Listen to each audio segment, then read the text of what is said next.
Hello everybody, and welcome back to The Strategic Feminine here on YouTube. And of course, we like to focus on all things feminine, all things girly, all things womanly in essence.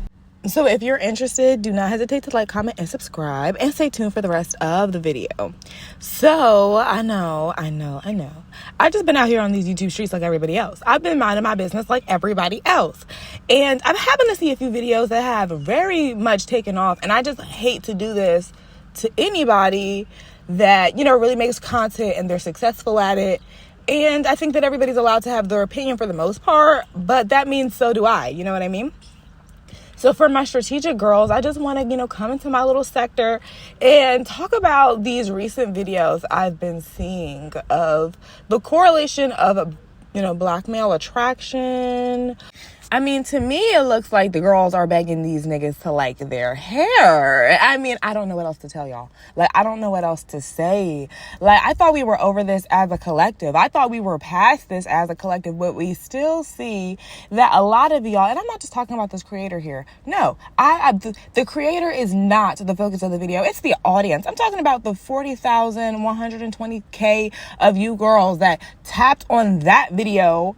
It just proves that theory over and over again that a lot of black women are addicted to abusive content. Like, that's all I can say. You guys like to be triggered over and over and over and over and over again about the same topics that revolve around your same insecurities. And then when anybody, for any reason, tries to say, no, like, we don't want to live in that anymore, y'all. We're over that. These are the solutions. Come on, be desirable. Like, love yourself. Then we get a whole bunch of crickets. Those people get crickets. So, although I definitely understand, like, the rise, I don't think living in existential dread and watching videos that completely trigger like your worst, and that's the channels who actually do the best. The channels that are rude or offensive, the channels that may be disparaging or one-sided in their arguments. You have a lot of channels and a lot of people who are, addicted to an agenda, and they're not interested in hearing both sides, one side or another side.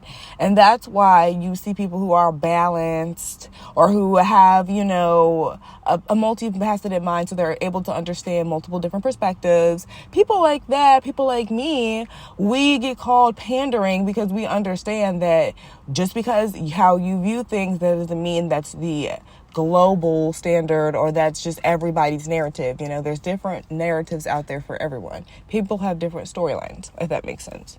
So that comes into this 4C hair conversation. Me personally, I understand, I think she was talking about type 4 hair as a whole. So because I am a person with type 4 hair, I do think that the natural hair insecurity, that has been healed. Like, you know what I mean? For me. And I don't want to just push that off on nobody else, but I do want you guys to like put that into your perspective. My natural hair insecurity has been healed. And once you understand that, I don't feel a type of way about wearing my natural hair.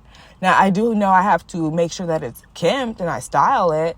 But outside of that struggle as a natural hair girly, like that's I like my hair. And other people like it too. And I get lots of compliments. And I don't feel like I don't see myself in media. I don't feel like I don't have products to wear that are good and it makes it grow. I don't feel like I'm going to people who don't know how to care for type 4 hair. I called the hair salon the other day and I said, hey, do y'all do type 4 hair? Do y'all know how to, does she know how to silk that? She was like, everybody in the salon has to know how to do type 4 hair. You have a lot of black owned businesses that have that motto. So I don't know. I'm not really, there's no more options for the girlies who are, crying. I mean, if you feel like black men don't like your natural hair, stop dating those black men. Why do they have to like it?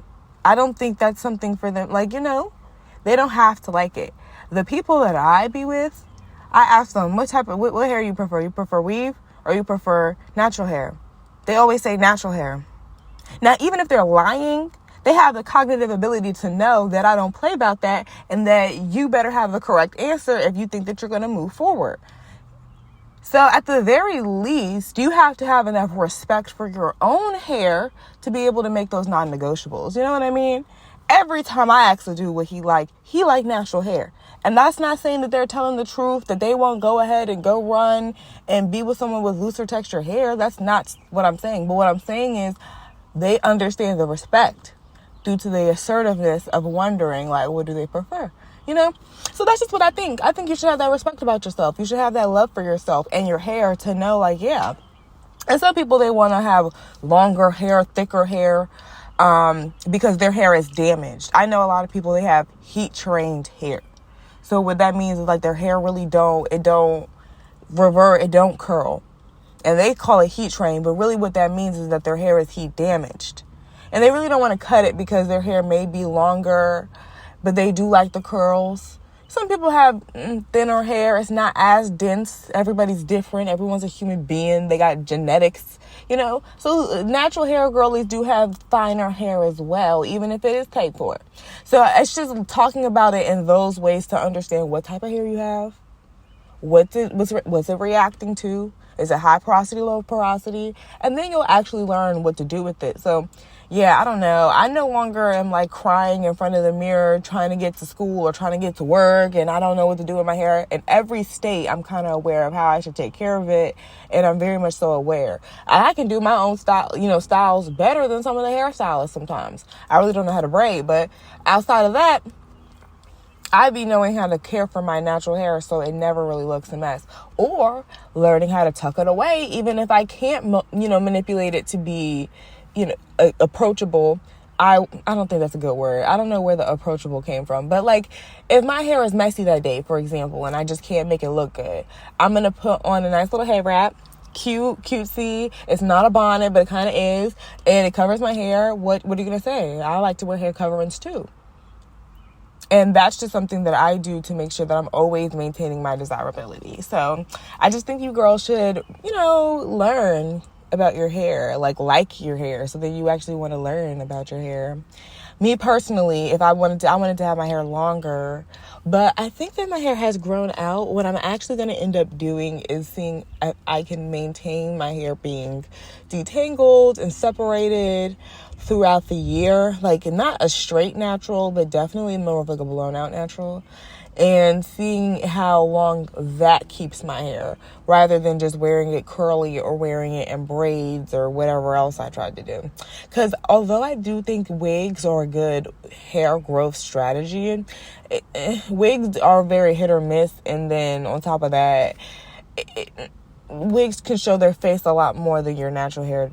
Like the other day, I was trying to make this wig work, but it was an old synthetic, and I was like trying to get it to be manageable, but it was just too much that was going on. And I said, you know what, all this work trying to make this wig work, and I could really just take out my hair and wear that. And that was a moment where that worked for me. That heightened my desirability better than wearing the bad wig. So that's just what I'm trying to tell y'all. Like, I know you wig warriors and you lace front, glue downs. Y'all, y'all are also part of the insecurity too. Just because y'all quiet too, I also peep that a lot of women, you see them, they wear only wigs of only a different hair texture.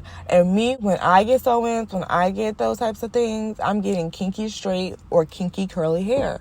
Now on and forever. Like, that's the only thing I'm interested in. Unless it's like a little cheap pony, and then I get that from the hair store.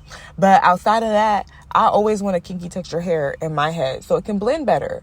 Because there's never been a time where I see women really have a different texture of hair and then their hair blend. It never looks good. And then the laces, those rarely look good. Those kind of look good in the light, but it's just, sometimes y'all are lowering your desirability by what the hairstyles you wear. Like, it's forced. You know what I'm saying? I think wigs, you can make a wig look good. But everybody don't have that capabilities. And in the times where you're struggling with your wig, I want you to remember this too for my young strategists. In the times where you're feeling like you're tussling with your weave, your wig, it'd be so much more freeing to take all of that stuff out and just wear your natural hair for whatever event. And any girl who would say to you, like, oh, don't wear your natural hair to my event. Like, well, this is a fancy event. Why does she think to wear that Afro? Because I can do it and you can't. And that's why. So that's just my opinion as a strategic woman. So that's how I feel, you know. So I think y'all should have some very good feelings, a very positive affirmation about your natural hair after this. And if you want a new natural hair video, type 4 in the comments, and then I'll do one. Well, as I always tell y'all, be good people, be holy people, read the word and spread the word. But I'll be back in my next video. Bye.